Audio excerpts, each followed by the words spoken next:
Nothing lasts forever. So what truly matters in life? Buddhist wisdom. There's a quiet truth about life that everyone knows, but very few people truly accept. Everything ends. Every moment, every relationship, every phase of life. The people you love will not be here forever. Your body is already changing as you listen to this. Even the moment you are experiencing right now will never return again. We all know this, but we live as if things will last forever. We hold tightly to people, to success, to comfort, to the way things used to be. And when life changes, we suffer, not because change is wrong, but because we expected life to stay the same. More than 2,500 years ago, the Buddha began his journey with this exact realization. He saw aging, he saw sickness, he saw death, and instead of looking away, he asked a question most people avoid. If everything changes, what actually matters? The truth about impermanence in Buddhism. There is a simple word for this truth: anicca.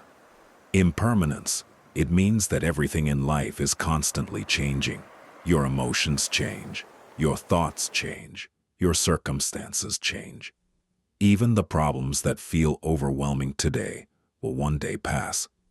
This truth can feel uncomfortable at first. If nothing lasts forever, what is the point of anything?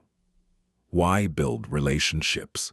Well, see, why care about anything at all? But the Buddha saw something deeper.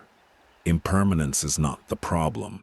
It is the reason life is possible. If nothing ever changed, your pain would never end. Your mistakes would define you forever. Your sadness would never heal. The fact that everything changes is what makes healing possible. It is what allows growth. It is what allows transformation. And once we truly understand this, something inside us begins to shift. What actually matters in everyday life? Many people misunderstand Buddhism. They believe it teaches people to reject life, to abandon relationships, to detach from the world completely. But the Buddha never taught that ordinary life was meaningless. In fact, he spent much of his life teaching ordinary people, parents, workers, leaders, friends. He taught them something very simple. How you live your life matters. Your kindness matters. Your honesty matters. How you treat other people matters. In Buddhism, this is called karma. But karma does not mean cosmic punishment. It simply means this: your actions shape the world you live in. When you act with generosity, you create connection. When you act with anger, you create suffering. The life you experience is deeply influenced by how you show up each day.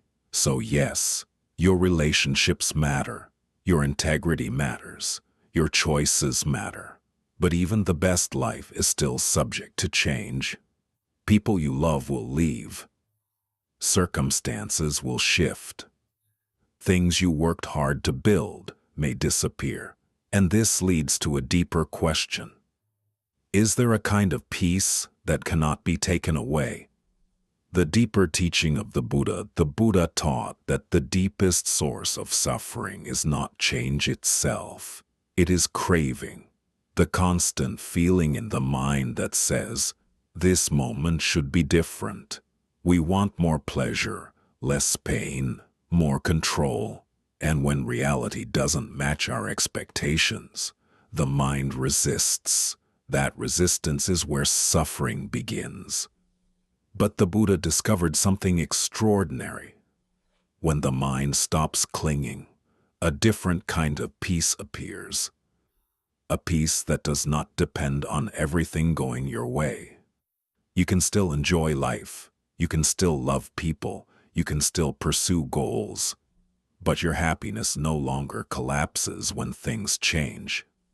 This freedom is what Buddhism calls nirvana, not a place, not a heaven, but the extinguishing of the inner fire that constantly demands life be different. A path anyone can walk. Many people believe spiritual freedom is only for monks, but the Buddha taught something much more practical. Freedom comes from how you live each day. The Noble Eightfold Path describes this transformation: seeing clearly, speaking honestly, acting with compassion, training the mind. These are not practices reserved for monasteries. They can be lived by anyone: a parent raising children, a person working a job, someone navigating relationships and responsibilities. You don't have to leave your life. You only have to change how you relate to it. Each moment you respond with patience instead of anger. Each moment you notice craving and choose not to follow it. Each moment you bring awareness to your breath. You are already walking the path. Freedom is not somewhere in the future. It begins with small moments of understanding. Closing. So we return to the question we started with. If everything ends, what actually matters? Perhaps it is this: to care deeply for what is here without demanding that it last forever. To love people fully while knowing they cannot stay. To live honestly in a world that is constantly changing, and to slowly learn how to let go. Not letting go of life, but letting go of the struggle against life. As the Buddha said, all conditioned things are subject to change. Strive on with awareness. The path is always here, and every moment is an opportunity to walk it.